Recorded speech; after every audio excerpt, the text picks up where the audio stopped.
Muy buenos días, muy buenas tardes, muy buenas noches, dependiendo del lugar y a la hora que se conecten. Les queremos dar la más cordial bienvenida a este espacio de reflexión que hemos denominado estos conversatorios alrededor de los archivos, los documentos. En esta ocasión estamos muy contentos porque estamos celebrando el mes, no solamente el Día de los Internacional de los Archivos, sino la semana y el mes de los archivos. Así que tenemos ahora una invitada especial que vamos a trabajar y vamos a tratar un tema que también nos parece muy, muy interesante. Se trata de Lady Ruiz. Ella es archivista profesional, es además docente de la Universidad de Antioquia, una universidad a la que estimo y quiero muchísimo. Ya le vamos a pedir que ahora mismo se presente, nos cuente un poquito de su vida, de sus intereses, y vamos a tratar un tema que nos pareció que es clave, que es fundamental. A lo mejor no es muy investigado, no es de lo que se conversa normalmente, pero creo que es fundamental, y es de la etnoarchivística. Ya nos hablará Lady también su experiencia y su conocimiento alrededor de este tema. Así que muy buenos días, Lady. Hola, ¿qué tal, Hugo? Un saludo especial a todas las personas que nos ven. Primero, muchísimas gracias por este espacio, por generarlo. Yo creo que son conversaciones que desatan un montón de intereses, entonces como que agradecerte por esa invitación que me gustó bastante. Como ya lo dijo Hugo, mi nombre es Lady Ruiz, soy colombiana de la Universidad de Antioquia, archivista profesional de la misma universidad, de la Escuela Interamericana de Bibliotecología. Bueno, frente a mis intereses, pues desde muy temprana, digamos que edad, en términos profesionales, comienzo a acercarme al mundo de los archivos de derechos humanos, entonces ha sido como mi interés mayor el trabajo con las organizaciones sociales, sobre todo con las víctimas del conflicto armado, el papel que esto tiene en la construcción de paz, en la construcción de memorias, de pedagogías, de cómo hacemos ese relevo también generacional tan importante como para conservar la historia, pero además también me dedico a la docencia y también soy asesora de proyectos archivísticos, entonces como que me muevo en mundos un poco divergentes y también me ha interesado mucho todo lo que he aprendido en términos de instrumentos de la gestión documental en toda su esfera de planeación estratégica. También trato de rescatar elementos que puedan servir a los archivos comunitarios, que un poco más adelante vamos a hablar hasta dónde esas prácticas pueden implementarse, pero digamos que ha sido como muy nutrida esa experiencia en ambos mundos, pues que tienen cosas en común, por supuesto, que es el campo disciplinar de la archivística, pero que hay unas diferencias importantísimas y que tienen que ver con el contexto de cada uno. Entonces, digamos que grosso modo esos son mis intereses. Excelente, muy diversos estos intereses. Y yo estaba justamente pensando que muchas veces estos temas sociales relacionados con los documentos, los archivos, que tienen que ver justamente con la importancia de su memoria social, muchas veces son relegados. No sé, es mi concepción, y quizás tú nos puedas aclarar por qué en este mundo tan acelerado, en donde nos encanta hablar de la transformación digital, a veces no entendemos muy bien qué significa eso, que nos interesa hablar de todo un poco de esta parafernalia de la tecnología, que está muy bien, pero nos olvidamos y hacemos de lado, quizás eclipsa temas muy, muy importantes del papel social de los archivos. Desde tu punto de vista, Lady, ¿por qué es importante tener memoria social? Bueno, primero es importante para no olvidar. Si bien a veces tenemos esa concepción de que el pasado está por allá, guardado, archivado, realmente no es otra cosa que momentos que todavía están muy vigentes, ¿cierto? Y que gracias también al acercamiento de esos archivos podemos resignificar un poco esa realidad. Entonces yo creo que es importante para resignificar esos momentos presentes, vigentes, para enseñar.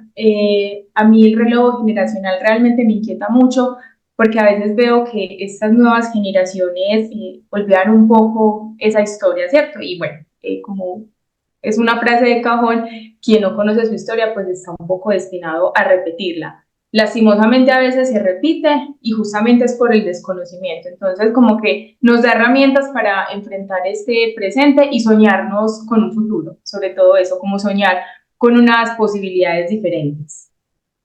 Buenísimo, buenísimo. Yo estoy totalmente de acuerdo. Creo que este tiene que ver con un enfoque filosófico también, en el sentido de no vivir esa instantaneidad, sino que tiene atrás lo que acabas de mencionar, tiene mucho de sabiduría respecto a construirnos, de entendernos como sociedad, y no solamente como sociedad, como comunidad, podríamos decir que incluso como empresa, como grupo humano, como personas, partiendo de nuestras experiencias del pasado. Y no es cierto, si es que no podemos. pero quizás un pasado que no nos ate, que no nos esclavice, sino que nos permita crecer justamente. Ya un poco en el ámbito de tus intereses, ¿cómo llegaste a investigar, a profundizar en estos temas? Entiendo que estás terminando también tu maestría alrededor de estos temas. ¿Cómo entraste primero en el mundo de los archivos y luego con este especial énfasis en los derechos humanos, en el trabajo de los archivos de comunidades? Bueno, en relación con la primera pregunta, no hay mucho por contar. Con la segunda, tal vez un poco sí, pero digamos que como muchos colegas, la archivística llegó a mí, yo no a ella. Fue una hermosa coincidencia, realmente pasé a una segunda opción. Cuando fui viendo como esas primeras asignaturas, claro, yo llegué muy ignorante y con una percepción un poco muy genérica de lo que es el archivo, no solamente pensando que los archivos es un depósito lleno de documentos, sino más bien como un mundo empresarial, ¿cierto? Digamos que ya había pues como una concepción de que los archivos son importantes, son la columna vertebral de las organizaciones para tomar decisiones, pero yo lo ubicaba en un plano netamente, bueno, muy exclusivamente empresarial. Pero cuando me acerco a la archivística y sobre todo la archivística de la Universidad de Antioquia, que tiene pues un componente educativo altamente social, pues me doy cuenta o más bien comienzo a expandir mi mirada frente a los archivos, como que no solamente son instrumentos archivísticos, no solamente hay que pensar en una planeación estratégica, tomas de decisiones, rentabilidad, monetización, sino que también hay un lugar en la sociedad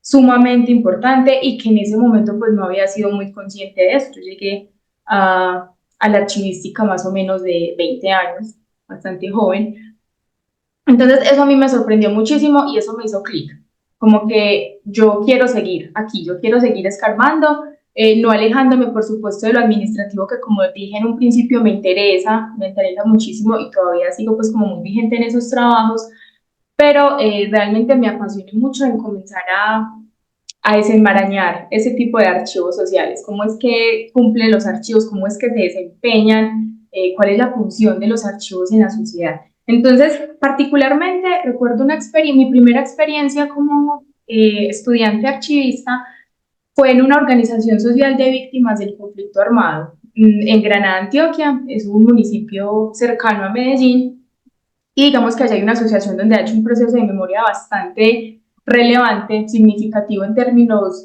nacionales e internacionales, es un referente bastante común, pues es bastante conocida a su vida, el Salón del Nunca Más, y digamos que allí llegó y me enfrento a un montón de documentos, en ese caso puntual eran fotografías de víctimas fatales del conflicto armado, y comenzamos entonces a implantar esos procesos de la organización que fue clasificar, describir y ordenamos, ¿cierto?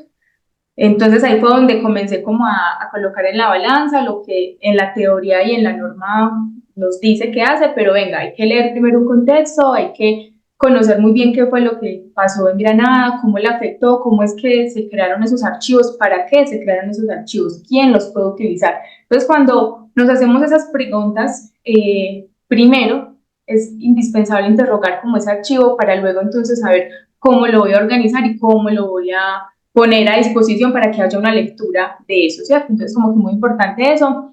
Y bueno, fue una experiencia sumamente hermosa que hoy considero pues invaluable, que la recuerdo muchísimo y siempre la cuento porque es como la primera experiencia e incluso hoy día también sigo teniendo relación con esta organización, con las mujeres que todavía trabajan allí y bueno, es como muy gratificante haber pasado por allí. Además, también porque no solamente aprendí un poco de cómo implantar algunos procesos documentales, sino que también aprendí del contexto de mi país, que lastimosamente, y por eso también te hacía ahorita énfasis de que es importante ese relevo generacional y que los archivos permiten eso, yo no entendía muy bien cuáles eran las dinámicas del conflicto armado, o sea, yo sabía que existía un conflicto, pero desde una pantalla, desde los medios de comunicación que a veces son muy mediáticos, infortunadamente.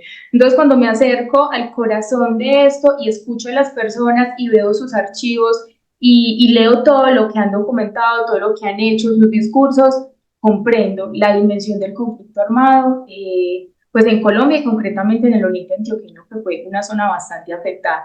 Entonces, como que rescato esas dos cosas. un conocimiento de lo que pasaba y todavía pasa infortunadamente en nuestro país, y también de ese puente que generan los archivos. Excelente, muy bien. Y tú topas algo que para mí no es totalmente ajeno, porque, como saben, yo soy ecuatoriano, somos vecinos con Colombia, y en el año 2000, en el año 1999, año 2000, se genera un plan desde Colombia que se llama el Plan Colombia, que es un poco la intervención de Estados Unidos, el apoyo para combatir los grupos armados. Yo también no conocía en ese momento muy bien la dinámica, ¿no es cierto? Más allá de lo de los medios. Pero por esos destinos de la vida, decido tener una especie de un año sabático de mi vida profesional, técnica, y me voy a trabajar con los refugiados. Había una cantidad muy importante de personas colombianos que huían del conflicto, sobre todo de los departamentos del sur, y venían al Ecuador. Y se estaba convirtiendo realmente en un problema, no digo para los ecuatorianos, sino para las poblaciones en donde estaban recibiendo muchos refugiados. Y claro, y me interesó conocer la problemática de las personas que internamente no son refugiados, sino son desplazados, ¿no es cierto? Y esa dinámica me llevó incluso a trabajar en Barranca Bermeja, un departamento ahí enclavado en el Magdalena Medio, muchísimo calor, pero entender ahí justamente sus dinámicas. Y tú nos relatas una realidad que es dolorosa, porque de lo que yo pude tener contacto y tomar contacto con las personas, las familias, pero sobre todo con las mujeres, como tú me mencionabas, creo que son un actor clave dentro de este proceso de construcción de memoria social, nos hablaban que el desplazamiento, la tragedia del desplazamiento tiene un componente muy grave, y es que de un momento a otro tienes que salir de algo que te pertenecía, de tu tierra, de tu casa, del significado que tiene eso. Y muchas veces esa salida es, digamos, no es que es planificada, sino que es violenta, ¿no es cierto? Y te vas sin tus raíces, sin tus recuerdos, sin esa memoria que decimos. Y luego la reconstrucción de aquello es lo que se hace duro. Y quizás ahí mi pregunta, mi reflexión, que nos gustaría que tú nos comentes es, ¿cuál es el papel, por ejemplo, de las mujeres en esa construcción? Porque suele pasar, no sé si esto ocurre en otros lugares, pero creo que es que son las mujeres, la mamá en una familia como la responsable, ¿no es cierto?, de los temas, no sé, más serios. Por lo menos en mi caso, ¿no es cierto?, quien está pendiente de los documentos importantes, de los pasaportes, de las escrituras, de las fotografías, de la memoria, es la mamá. No creo que tenga un dejo de machista, espero que no, pero es como que las cosas importantes están a cargo de la mamá.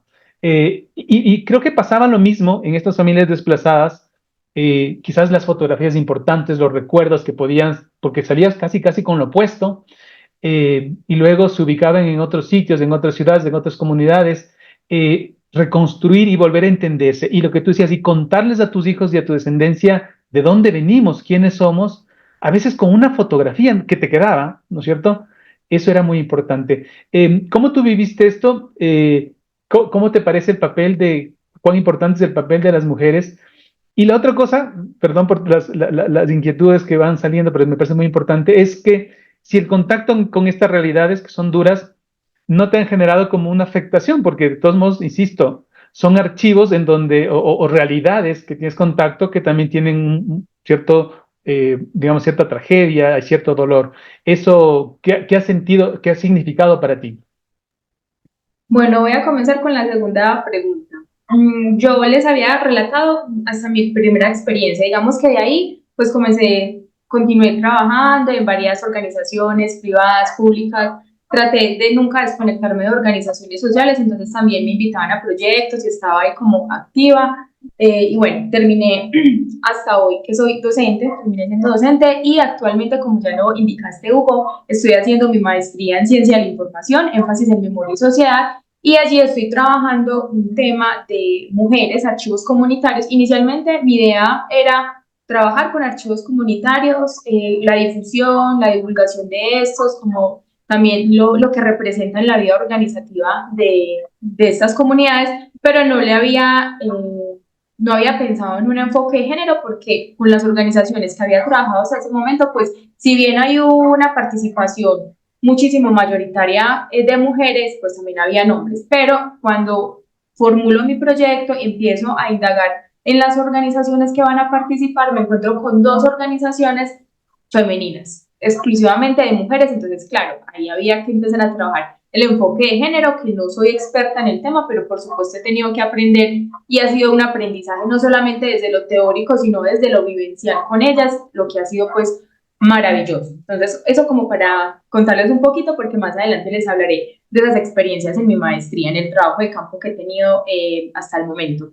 Y en relación con las emociones, yo soy una mujer bastante emotiva, bastante sensible, entonces cuando comienzo a enfrentarme con estas realidades de frente, o sea, al frente de personas que padecieron, que me contaban que fueron amenazadas, fueron incluso detenidas, que sintieron el miedo. Entonces, leer estos relatos con las personas, eso me causó, claro, muchas emociones. Entonces yo les contaba a mis compañeras que después de las salidas de campo, de las visitas que hacíamos, que eran bastantes, pues en el momento de los relatos yo me mantenía muy fuerte y escuchaba con muchísimo respeto, pero yo llegaba a mi casa y pues inevitablemente lloraba y soñaba con esos relatos, y como trabajamos con un componente fotográfico, eran muchas fotografías las que veíamos todos los días, entonces yo soñaba con esas fotografías. Entonces, claro, fue algo complicado que digamos que logré tramitar gracias pues al acompañamiento de colegas, de profes, compañeros de estudio, claro, yo lo hablaba. Entonces, claro, es inevitable no sentir esas emociones tan fuertes, y no es que desaparezcan, realmente todavía hay mucha sensibilidad, pero digamos que uno también aprende a ser muy receptivo, a escuchar, y cuando hay que llorar, pues se llora. Yo no soy de las que pienso que un investigador tiene que estar frío cuando está indagando, cuando está trabajando con esas comunidades. Yo creo incluso que a veces puede ser un gesto de empatía, de venir, ese relato es duro, no debió pasar y también me duele, también me toca.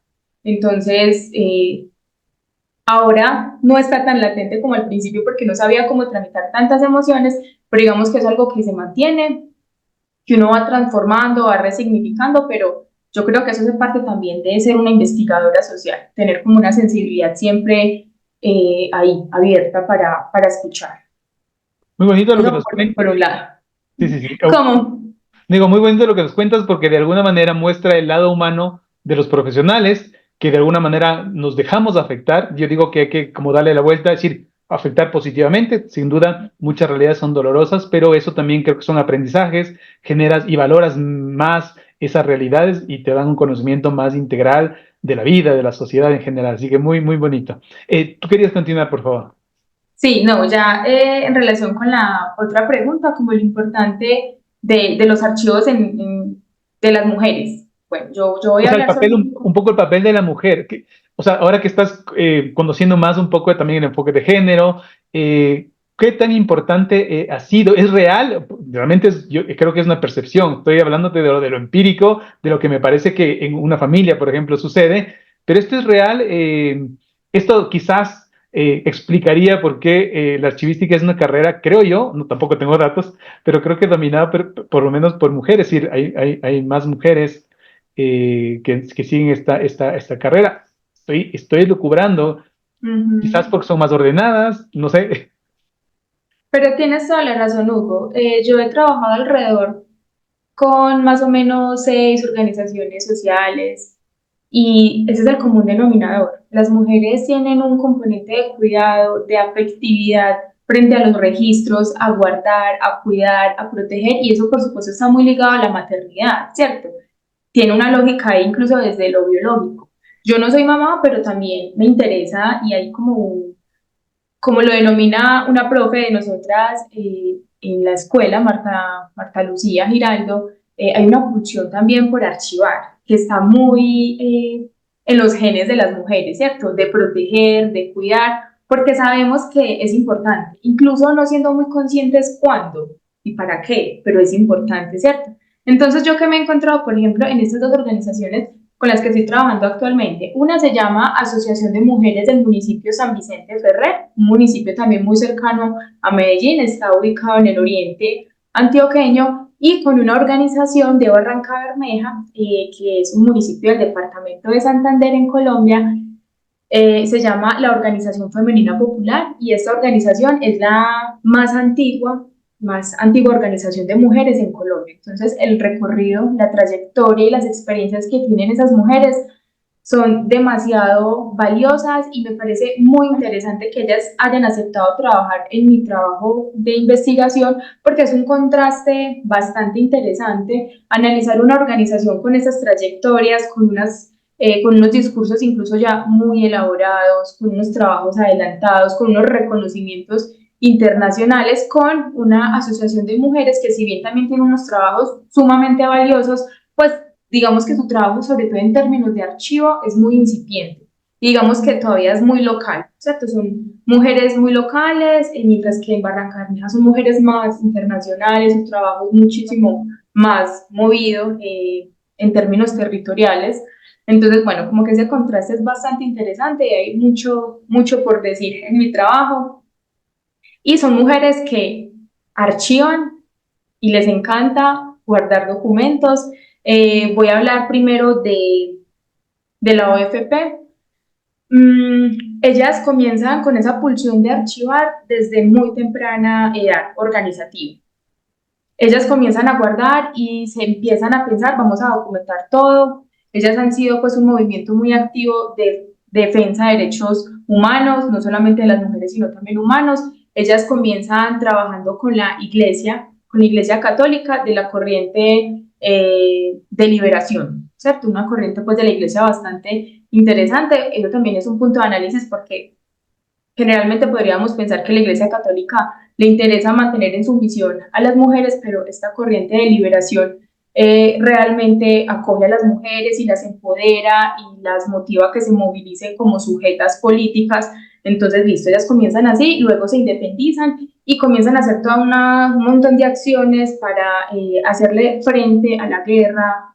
Iban a liberar personas que estaban detenidas en algunas casas, hacían sancochos comunitarios, bueno, un montón de iniciativas de memoria muy comunitarias, de resistencia, de lucha y de promoción de derechos humanos. Ellos comienzan entonces a documentar todas estas acciones y gracias a la documentación de todo esto, cuando ellas en el 2014 son sujetas de reparación por el Estado, ellas dicen, ya teníamos un diagnóstico, no nos demoramos nada haciendo un diagnóstico porque ya nuestro archivo nos ponía en evidencia lo que estábamos haciendo, no teníamos que inventar, ningún investigador o investigadora tenía que venir aquí a leernos, a recoger entrevistas y hacer un análisis quizá a veces muy subjetivo de los profesionales, no, era totalmente propio de la OFP, de las mujeres que hicieron todas esas acciones, quienes construimos ese diagnóstico para esa reparación colectiva.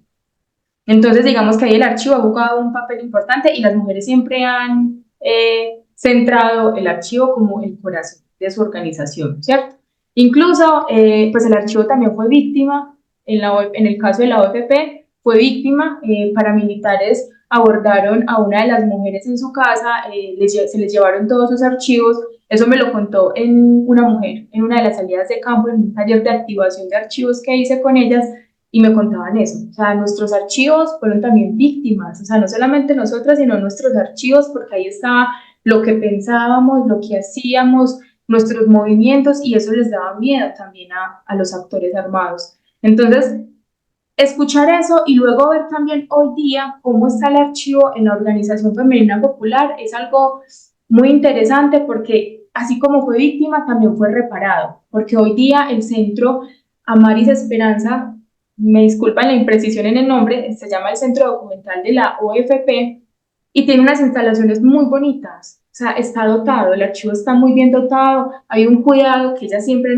pues, han expresado relevante, cuidar el archivo, las carpetas son desacidificadas, no hay ganchitos, o sea, en la mayoría de los documentos ya están organizados, hay deshumidificador porque como bien lo dijiste ahorita, Barranca Bermeja es un territorio bastante cálido, entonces sus condiciones climáticas no son las mejores para preservar documentos en soporte papel, entonces hay deshumidificador, hay aire acondicionado, hay unas condiciones de consulta, entonces ver también cómo el archivo está dotado es también una manera de ver, el archivo también fue reparado, ¿cierto? El archivo también fue sujeto a de reparación, por lo que también hicieron los actores armados contra este.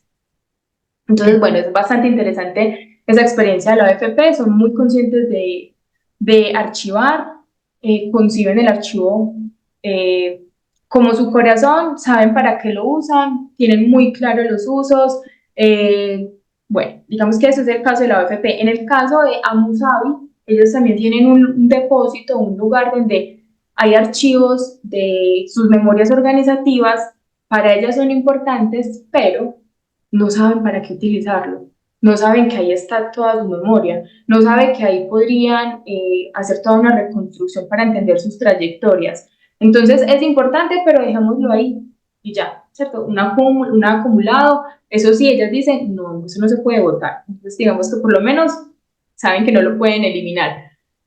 Pero cuando yo llego a Musavi y una de las actividades de mi investigación era reconstruir las iniciativas de memoria a través de la etnografía. Entonces, yo comencé a leer 4 tomos de actas de reunión, entre otros documentos, y comencé a leer sus archivos. Y de ahí me doy cuenta de su vida organizativa, cómo comienzan, cuáles son sus temas, con qué exigencias comienzan. Y es muy bonito ver como cronológicamente, porque las actas están ordenadas cronológicamente, cómo la insistencia, la persistencia, la perseverancia de esas mujeres, años de lucha por simplemente tener un lugar en la política, se va cumpliendo. Entonces también es muy bonito eso de la etnografía de archivos, que lo pude hacer más de cerca con Amusabi, porque claro, me queda a 5 minutos. En Barranca Bermeja, si es un asunto más rapidito, más de conversar con las mujeres, pero en Amusabi sí hay tiempo de leer sus archivos. Entonces, cuando hacemos ese ejercicio lo hice en compañía con la presidenta. Ella, listo, yo le ayudo a hacer la línea del tiempo. Vamos a hacer una línea del tiempo donde se evidencien las iniciativas de memoria, la vida organizativa de Amusabi. Hugo, hacer eso fue una cosa súper reveladora, súper maravillosa, porque doña Gloria, la presidenta, ella dijo, gracias Lady, porque volver a leer esto me hizo recordar que ha valido la pena tanto sacrificio, ha valido la pena tantas luchas que hemos tenido como mujer. O sea, hemos hecho muchas cosas. Y en efecto, han hecho un montón de cosas que se van perdiendo. Entonces también eso permite los archivos, y las mujeres pues somos más emotivas. No estoy diciendo que los hombres no lo sean, pero las mujeres somos muy emotivas. Entonces cuando ella hace ese ejercicio, en un momento de conversación, cuando ya terminamos y montamos la línea del tiempo, hicimos un evento porque se cumplieron 25 años y presentamos esa línea del tiempo, y fue muy bonito para las mujeres, como recordar esos hitos con fotografía. O sea, fue un trabajo muy intenso, pero que valió la pena presentarlo en este evento. Cuando hicimos como las conclusiones de cómo había sido el evento, la línea del tiempo, nos fuimos a tomar a tomar un café, a comer un helado y a tomarnos un café. Y ella me dijo, te voy a contar algo, y es que ese ejercicio de leer las actas me hizo recapacitar de una decisión que yo estaba a punto de tomar, y era retirarme del Consejo Municipal, porque ella es concejala, que también ha sido uno de los logros que obtuvieron, porque siempre se soñaban tener un lugar político, una participación política, pero claro, eso cuesta. Tener esos lugares en la política cuesta, y bueno, ya me estaba diciendo, me hizo reconsiderar renunciar, porque estaba que tiraba, una expresión que decimos mucho aquí en Colombia, estaba que tiraba la toalla. Entonces, cuando ella me dijo eso, a mí se me aguaron los ojitos y yo dije como que ya esta maestría valió, o sea, esta maestría valió, ¿cierto? Entonces fue muy bonita esa experiencia de la etnografía de archivos con Amusabi. Recorrer su vida organizativa a través de los archivos fue una experiencia maravillosa. Y bueno, también hay como, para terminar como esta preguntita, yo llevé a doña Gloria, la presidenta, a la OFP, a Barranca Bermeja. Hicimos un trabajo de campo, yo la invité para que conociera la experiencia de estas mujeres y también un poco para que la inspirara. Digamos que mis pretensiones eran esa, como que la motivara, como que viera el proceso organizativo de mujer, hasta dónde se podía llegar, pero yo no pensé realmente que fuera a surtir tanto efecto. Doña Gloria quedó encantada de todo lo que ha hecho, ella también con un discurso, porque doña Gloria es una mujer con un discurso muy claro de las luchas femeninas que ella ha tenido en su territorio. Entonces ese intercambio de experiencias fue bastante nutrido, y después de que terminamos la salida de campo, doña Gloria se fue directamente al archivo a organizarlo. Entonces cuando fui a visitarla la semana próxima, me dijo, Lady, te tengo una sorpresa. Y yo, ¿qué me tendrá doña Gloria? me llevó al archivo y ya tenía pues como una clasificación del archivo y eso como que también ya valió la maestría porque también uno de los objetivos era como utilizar estos dos referentes para que también se adoptaran prácticas, pero uno lo plantea, pero realmente a veces uno cree, ¿será que lo logro? Y bueno, fue también como muy bonito ver esos logros que he tenido hasta el momento en este trabajo investigativo con archivos de mujeres. Qué interesante todo lo que nos comentas y realmente creo que vamos confirmando que el archivo, los documentos ordenados no solamente son papeles, como diría Edwin Gutiérrez en su sitio web, ¿verdad? No solamente son papeles, tiene una carga emocional importante. Tuvimos un conversatorio justamente hace unas semanas, un par de meses, respecto a la gestión documental emocional y tenía que ver justamente con esas emociones que provoca el orden, el desorden también, pero en este caso el pasado, el recordar. Y algo que me pareció también muy importante que decías es ir considerando a los documentos, a los archivos, sean personales o organizacionales, parte de nosotros, porque claro, nuestro cerebro es una maravilla, es el órgano que nos permite sostener nuestra mente, nuestra conciencia, nuestra vida, pero tiene una memoria, podríamos decir en términos técnicos, es una memoria RAM, ¿no es cierto? Es una memoria temporal, guarda poquitas cosas a largo tiempo, no, afortunadamente no podemos guardar todo, y de alguna manera esos soportes, esos documentos son una extensión de nuestra memoria y recurrir nuevamente a ellos, volver, como tú decías, volver a leer, nos emociona, nos pasa, creo que a todo el mundo cuando uno ve fotografías, quizás no tanto en el teléfono, pero cuando ve fotografías impresas, recuerdos, recortes de noticias, algo y claro, le evoca a uno el pasado y dice, claro, cuando nos fuimos a la playa, cuando estuvimos reunidos, cuando hubo esta fiesta, lo que fuera, y eso sin duda emociona. Así que maravilloso lo que tú mencionas.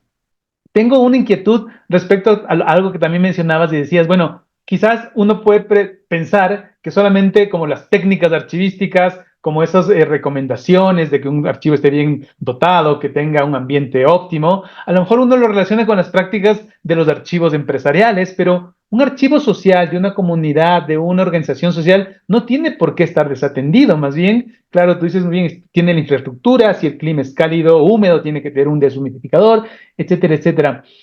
Mi pregunta es justamente por ahí, ¿qué tan difícil se hace armonizar estas técnicas, estas normas, podríamos decir, hasta normas ISO respecto a ciertos aspectos, como la digitalización, como la preservación digital, armonizar justamente con estas realidades?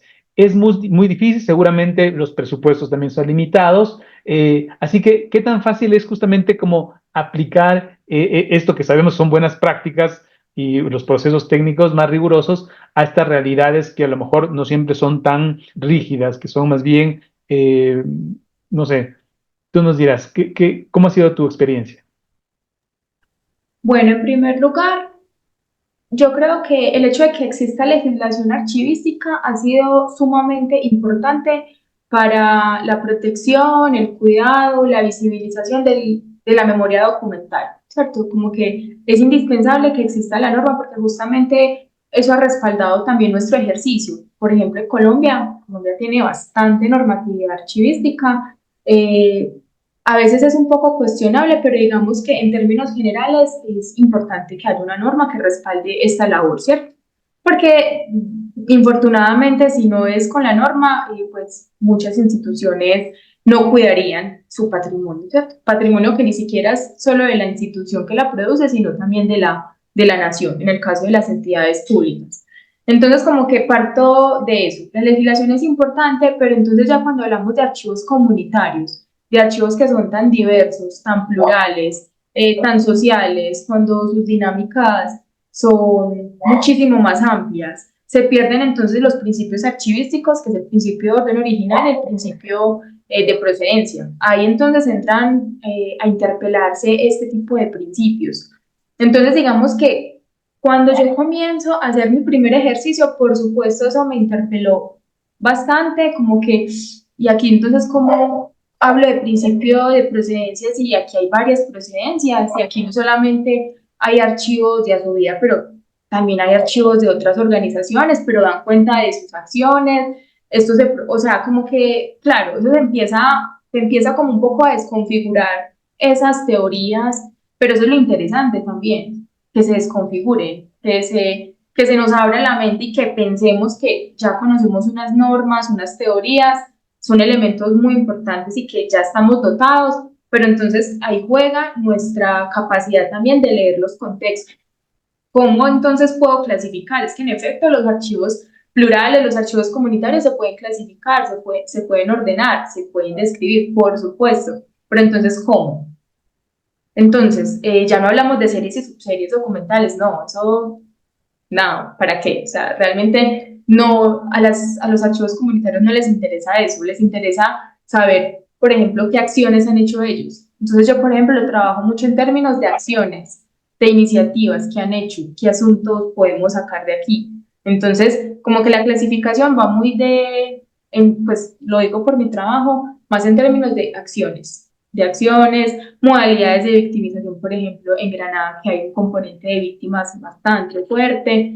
Entonces, como que puede ser difícil en los primeros acercamientos, pero en la medida que se van entendiendo las dinámicas organizacionales, como que es muy fácil aterrizar eso.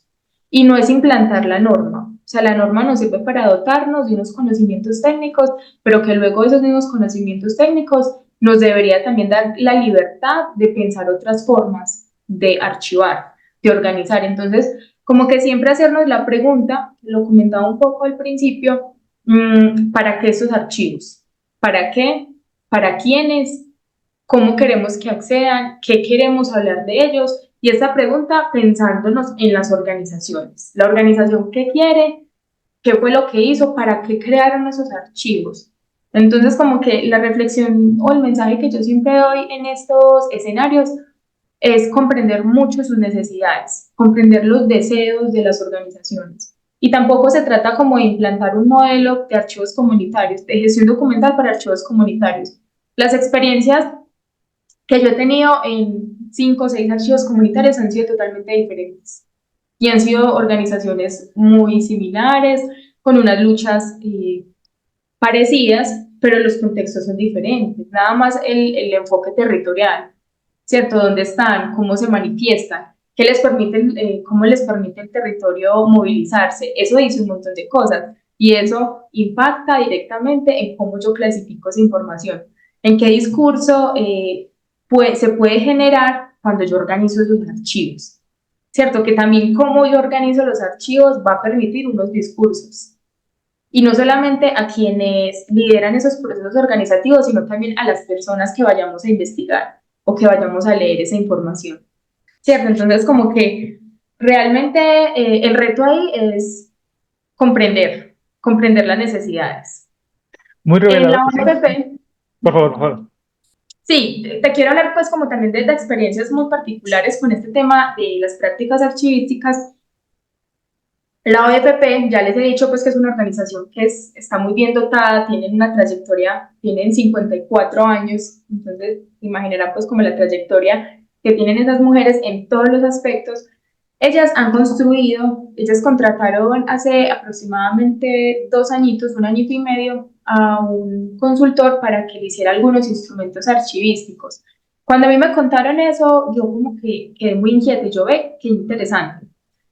Me permiten revisarlos, hicieron el PINAR, hicieron el cuadro de clasificación e hicieron un inventario y un diagnóstico integral.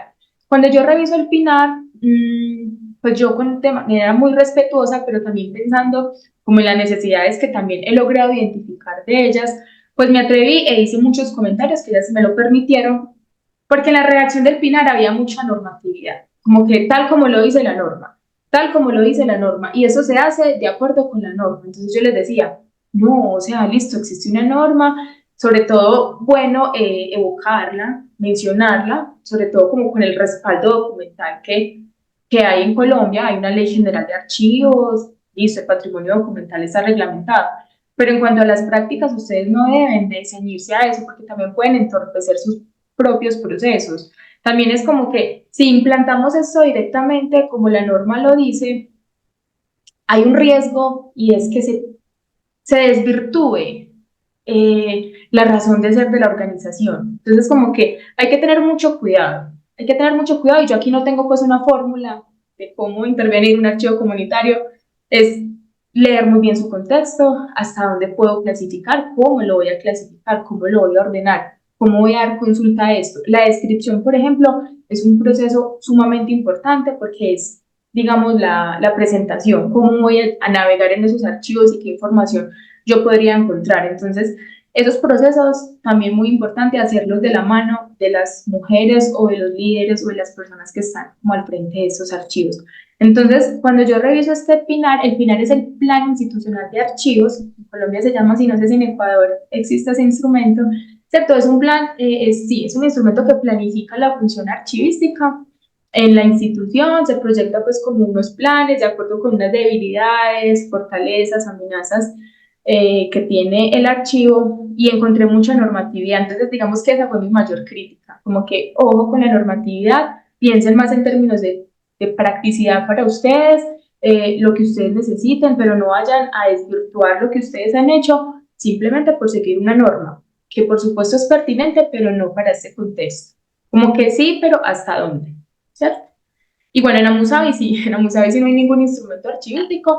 Ah, bueno, sí, en algún momento hicieron como una intervención de organizar los documentos y nombraron algunas carpetas, esto lo veo en los archivos actuales, hay vestigios de una intervención archivística que hicieron hace aproximadamente 5 o 6 años y en las etiquetas, en la rotulación de las carpeticas, dice serie, subserie, asunto documental. Y yo le pregunto a doña Gloria, ¿usted sabe qué es una serie documental? Ah, no, ni idea, eso lo hicieron y lo organizaron. Y entonces, claro, eso también es una forma de validar que pues hay que bajarle el tecnicismo y no quiere decir que por eso vayamos como a bajarle la rigurosidad a nuestro campo disciplinar, pero también es un reto que tenemos como profesionales. ¿Cómo vamos a transmitir eso? ¿Qué capacidad tenemos como profesionales de hacer entender a cualquier comunidad qué es un asunto documental y cómo se accede a la información, que es como el fin último de nuestra profesión, ¿cierto? Como ese acceso oportuno. Entonces, claro, cuando me encuentro con esa práctica con doña Gloria, no es funcional, o sea, hay que repensarnos otra manera de describir esas unidades documentales, esas unidades de información, para que pues usted misma sepa navegar en ellas, ¿cierto? Que no sea, que no se convierta, que no termine convirtiéndose como en algo ajeno de ellas, cuando son las productoras las que les dan vida a esos archivos. Muy revelador lo que nos comentas. Y claro, uno está acostumbrado más bien a esta visión en donde todo debe ser estandarizado, donde las mejores prácticas tienen que ver con la estandarización. De hecho, yo también soy muy, digamos, muy afín a utilizar muchas normas, pero claro, yo creo que las normas, al ser un instrumento, un invento del hombre, tienen que servirnos tanto en cuanto nos ayuden. En el momento en que se convierte en una carga, en una camisa de fuerza, o como tú dices, desvirtuando la misión de una organización, no nos están ayudando. Así que creo que muy interesante lo que dices porque es encontrar, tener esa sabiduría de encontrar ese equilibrio entre cómo aplicar esas normas que sí nos guían, pero que no están escritas en piedra y que nos ayuden a lo que sabemos que para lo que sirve la archivística, para encontrar, recuperar, organizar, clasificar. Y también lo que mencionabas, ¿verdad? Y yo estaba pensando desde hace unos minutos, digo, quizás debería, no sé, escribirse una guía, también una normatividad de cómo organizar archivos comunitarios o de organizaciones sociales, y quizás ahí no hay un reto, digamos, quizás eso no tenga mucho futuro, porque como tú dices, en 5 organizaciones no es que haya un patrón que determine tales cosas, sino que hay una dinámica muy particular en donde quizás unos principios archivísticos así como muy generales ayudan, marcan la cancha de donde uno tiene que trabajar, pero que no obligan, ¿no es cierto? Incluso el hecho de lo que tú mencionabas de las series documentales, que pueden ser una terminología ajena, pero este concepto de procedencia, de organización básica, del fin último de recuperación, puede ser como el que guíe estos pasos. Así que realmente creo que son aportes muy, muy importantes que tú vas dando. Me gustaría consultarte algo que también me viene dando vueltas la cabeza desde hace algún momento que hablábamos, y es que yo cuando estuve en Colombia, a propósito del trabajo con los desplazados, tuve la oportunidad de conocer por primera vez un término que no era muy conocido, te estoy hablando de hace 25 años, y es el tema de la resiliencia. Y lo estudié en la Universidad Javeriana de Bogotá a propósito de un programa de ayuda a desplazados. Yo me uní junto a estudiantes, a profesores de la Universidad Javeriana que trabajaban justamente con desplazados. Y hablaban de la resiliencia, que es esta capacidad de un material, realmente un material es resiliente, un metal, un plástico, lo que fuera, es resiliente en la medida que puede autocomponerse, volver a su estado natural. Y esto se aplica mucho en términos, digamos, emocionales. Una persona, ahora con la pandemia se habla mucho de la resiliencia. todo el mundo, ahora también es más utilizado el tema de la resiliencia porque uno se cae, se tropieza, se levanta y dice, ya soy resiliente. No, la resiliencia tiene que ver con la capacidad de autocomponerse con sus propios medios ante un trauma, ante algo, digamos, una situación crítica. Y claro, cuando hablábamos de estos temas de derechos humanos, de gente desplazada, del tema de la violencia, estamos hablando de realmente verdaderos dramas. Y aquí es muy importante la resiliencia social, cómo esas comunidades, esas organizaciones se recomponen. ¿Tú cómo crees que los archivos organizados, esta memoria, ha sido útil para construir esa resiliencia social? ¿Tiene alguna relación? ¿Tú cómo lo ves? Bueno, sí, ese concepto de resiliencia, creo que incluso contigo en momentos anteriores hablábamos como que a veces es un término que se está sobreutilizando y como que a veces pierde un poco el horizonte de lo que es realmente la resiliencia.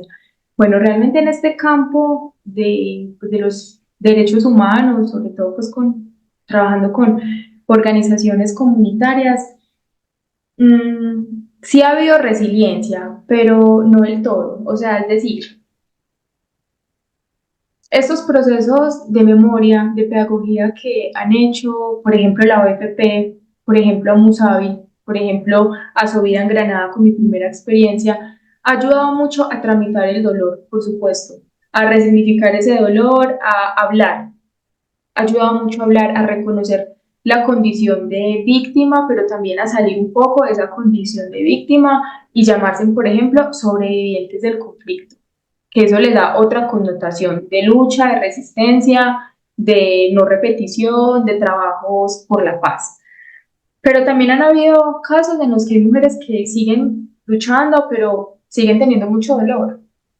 Entonces, como que no hay resiliencia, hay quizás una transformación, hay una adaptación a esa realidad que le tocó enfrentar.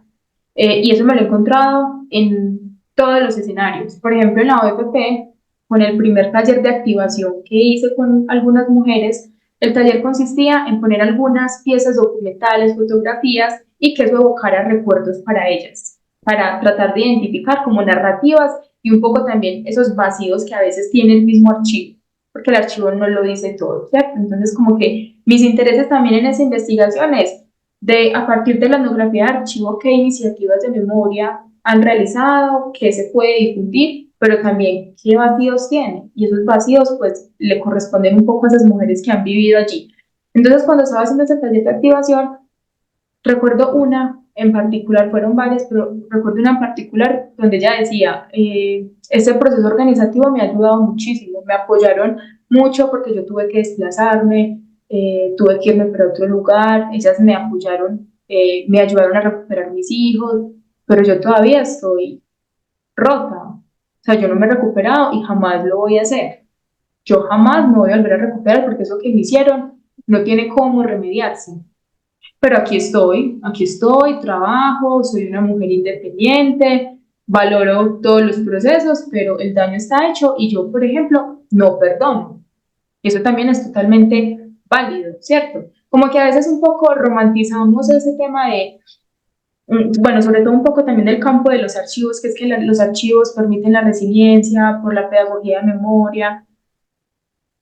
Sí, pero no siempre, ¿cierto? Hasta cierto Entonces también punto. como que reconocer eso y también desde la activación de los archivos, porque ella en particular estaba viendo unas fotografías de unas marchas que hicieron y ella recordó una historia muy personal de ella, en la cual ella fue víctima, tuvo que irse, eso le implicó un montón de cambios en su vida, en la de su familia, y ese todavía lo tiene muy vigente. Entonces los archivos no solamente permiten resignificar, dar resiliencia, transmitir el dolor, sino también recordar un dolor que sigo vigente, que tiene muy vigente y que se ha transformado un poco, que me ha permitido ver cómo he evolucionado, pero sigo pensando que pues no voy a perdonar, ¿cierto? No voy a perdonar y no voy a olvidar.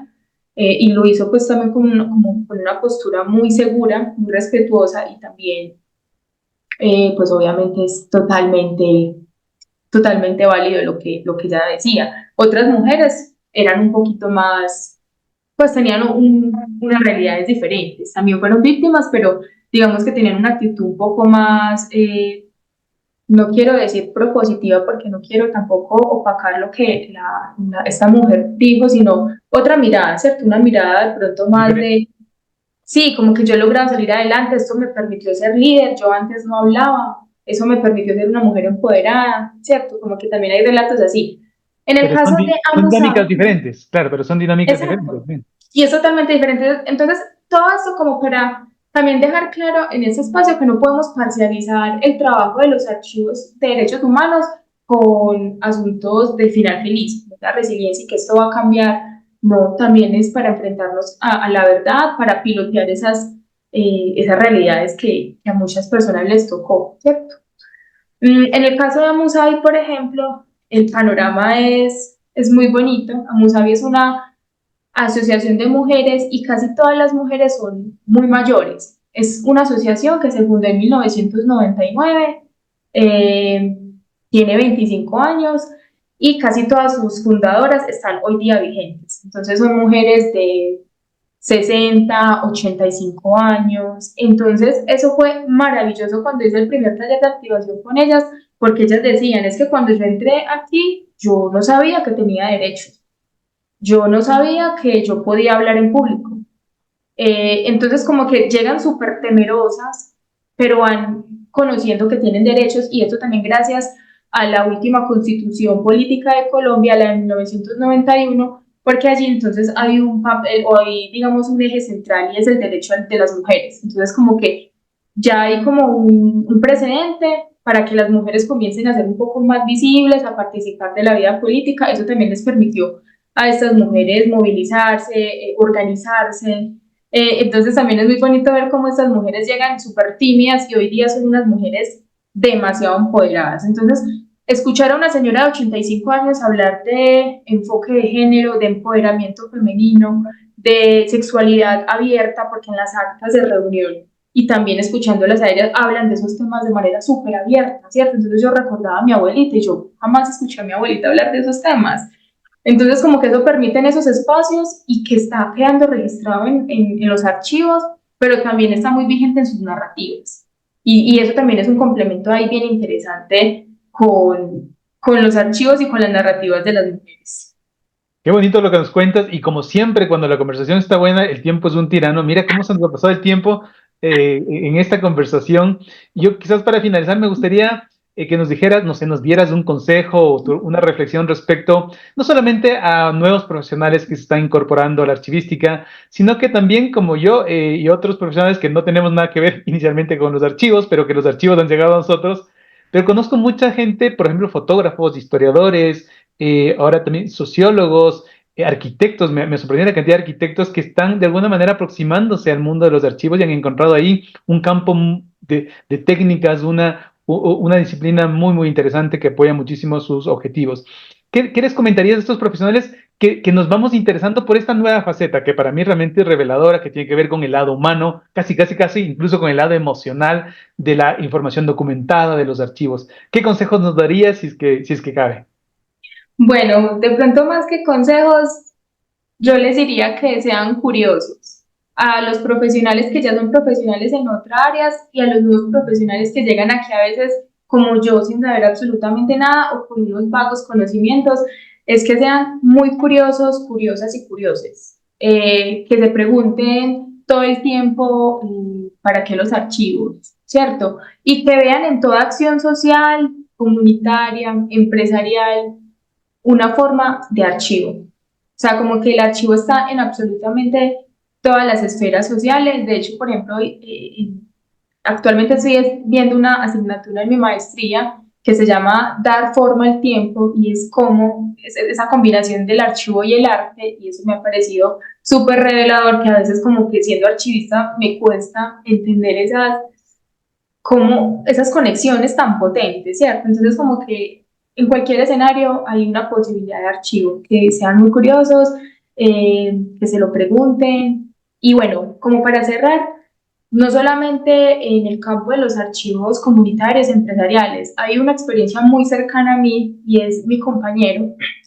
Él se ha vuelto experto en una marca de bicicletas en Colombia, quizás en Ecuador también exista, se llama Monarch.